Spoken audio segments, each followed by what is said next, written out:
You've probably heard of the term GOAT, or greatest of all time, but have you heard of the worst of all time? Introducing the worst tennis player of all time, or WOAT. What constitutes the worst player, and more importantly, are they in the room with us at this very moment? In this video, we'll talk about a curious new concept called the anti-slam, go over some requirements for being the worst player, as well as introduce a few potential WOAT candidates. But only if you watch to the end of the video will you discover who the real WOAT is. So keep your eyes and ears open, because this is gonna be a wild one. And as always, if this video serves up some tennis joy, volley that like button and backhand a subscribe for more ace-worthy tennis content like this. When Wimbledon comes around, we're all reminded of its traditions, strawberries and cream, and the iconic purple and green umbrellas. It's a time when tennis fans around the world tune in for what is arguably the sport's most prestigious event. This year's excitement brings back memories of Wimbledon 2000, a tournament that, in its own way, was historic. Back in 2000, the tennis world was abuzz with hen mania. The Williams sisters were starting their journey to dominate the sport, and Pete Sampras was the undisputed king of Wimbledon, also known as SW19. That year, Sampras conquered all before him, defeating a succession of opponents, Justin Gimelstob, Jonas Bjorkman, Jan-Michael Gambill, and others, to clinch his 7th and last Wimbledon title. But little did we all know, amidst Sampras' victories, another story was unfolding quietly behind the scenes. Michael Russell, a 22-year-old American, made his Wimbledon debut in 2000, losing in the first round to Sébastien Leroux on the second day of the tournament. While losing early isn't usually noteworthy, Russell's loss marked the beginning of a unique achievement in the world of tennis, an anti-slam. What the heck is an anti-slam, you ask? Great question. Well, an anti-slam is a peculiar and somewhat humorous concept. It happens when a player loses to another player, who then loses in the next round, and this sequence continues until the final. Essentially, the player is at the start of a losing streak that leads directly to the champion. In 2000, Russell became the player who lost to Leroux, who then lost to Hikam Arazi.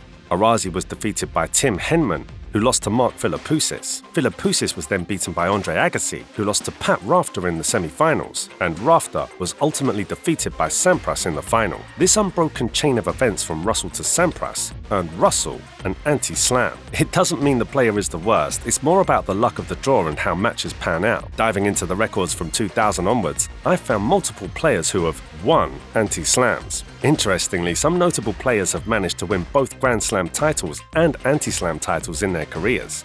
Anna Ivanovic, Mary Pierce, and Marat Safin are such examples. Safin particularly stands out for winning an anti-slam right after securing a Grand Slam title, highlighting the unpredictability and charm of tennis. But before we go any further, it's quiz time. What is an anti-slam? Is it A, a tournament where amateur players compete against professionals? B, an event including only players who haven't won any matches? C, a series of matches played without tennis rackets? D, when the first player starts a losing streak that leads directly to the champion? The correct answer will be revealed at the end of the video, so stay tuned. Now back to it. Looking for players who have excelled at winning anti-slams, I found that 9 players have won it twice since 2000. These players include Anna Smashnova, Tamarina Tanasugaram, and Joachim Johansson, among others. Tamarina Tanagusam and Alberta Brianti achieved the unique distinction of winning 2 anti-slams at the same slam, or holding 2 anti-slam titles simultaneously, respectively. Annika Beck even won anti-titles at consecutive slams. As of now, no one has won 3 anti-slams, but Yaroslava Shvedova and Annika Beck were in contention for this dubious honor at this year's Wimbledon,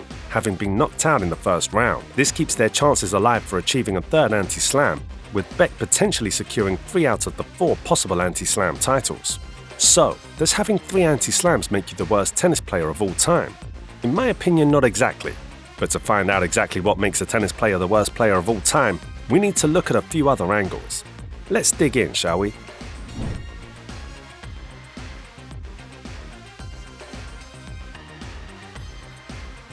Some players consistently struggle in the early rounds of Grand Slams, never making it past the first few hurdles. Marinko Matosevic had a notable run, where he couldn't win a match at Grand Slam tournaments until the 2015 French Open, after many attempts. This kind of record highlights difficulties in crucial matches.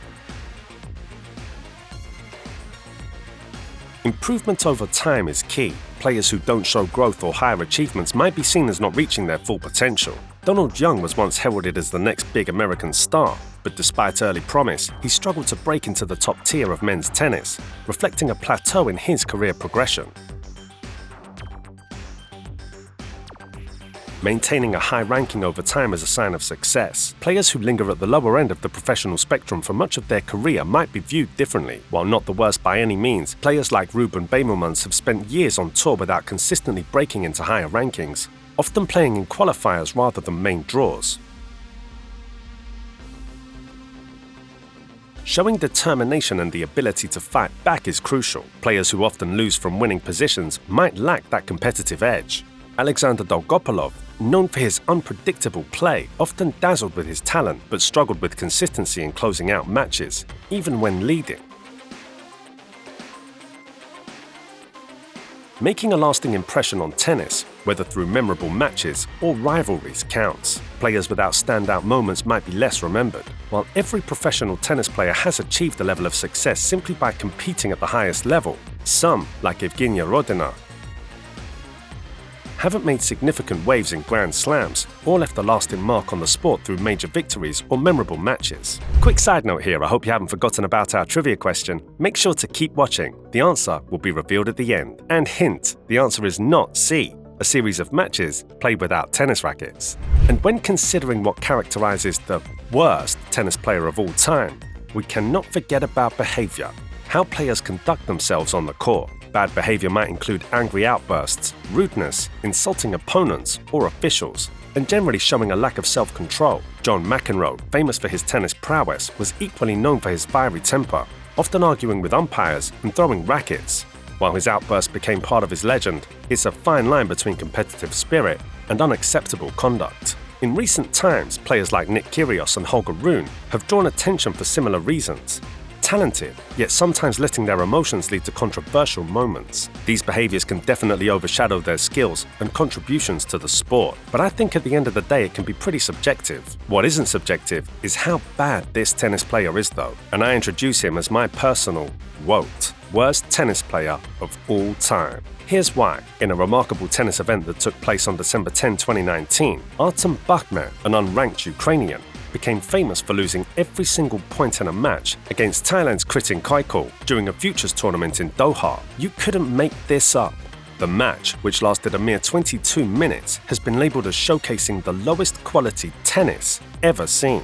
Attempting to qualify for the main event, Bakhmet struggled significantly, failing to return shots and regularly unable to get the ball over the net. It's quite easy to enter a futures tournament. I mean, the entry fee is £27 for goodness sake. Despite the potential to significantly increase his investment by qualifying for the main draw, Bakhmet's 6-love defeat meant he didn't win a single point, let alone the match.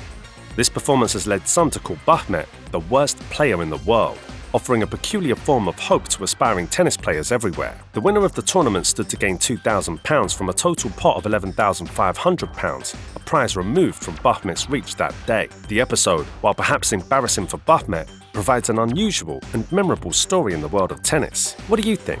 Could Artem Bakhmet be the worst tennis player of all time? Let me know.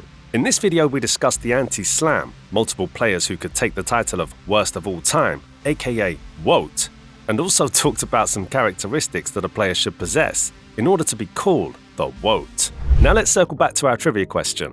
What is an anti-slam? Well, here's the answer.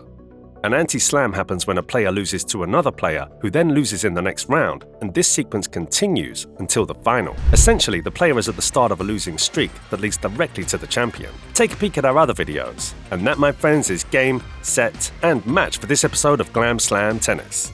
Thanks for watching.